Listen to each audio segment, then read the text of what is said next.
այսօր դիառնընթարաճն է եւ այս տոնը հաստատուն ամեն տարի հայ առաքելական եկեղեցին նշում է փետրվարի 14-ին եւ տոնի խորհուրդը մեզ ներկայացնում է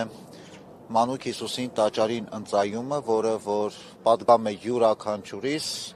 բոլոր ժամանակներում ամեն օր մեր կյանքի ընթացքում ընթարաճ գնալու Տիրոջ ընթարաճ գնալու ամենակարևոր պայմանը Աստծո առաջ մեր սիրտը, մեր միտքը, մեր հոգին բաց լինելն է եւ Սիմեոն ծերունու օրինակով Մանուկ Հիսուսին մեր գրկում ունենալն է, որտեղ որ Աստված իր օրհնություններով, իր շնորհներով պիտի ել ավելի մեր կյանքը զորացնի ու պահպանի։ Այսօր ինչ ծիսակատարություն է գնահատվում։ Այսօր բոլոր եկեղեցիներում մատուցվում է Սուրբ եւ անմահ պատարագ եւ պատարագի ավարտին կատարվում է նորապսակների օրհնության օր։ Գիտեք, որ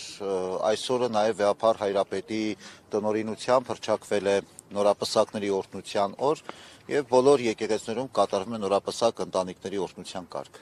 Տեր Եսայի 2 օր անց եպիսկոպոսատ ժողովն է, ինչ փուլում են նախապատրաստական Աշխատանքները կազմակերպչական ընթացքում են, ավելին ասել չեմ կարող այս պահին։ Իսկ մյուս բանը հոգևորականներին, որոնք այս պահին մեղադրյալի կարգավիճակ ունեն, նրանք ինչ ֆորմատով կմասնակցեն, գուցե առցանց հնարավորություն լինի։ Այդ ոչինչ ասել չեմ կարող, կազմակերպչական աշխատանքներ ընթանում են, բոլոր այդ հարցերին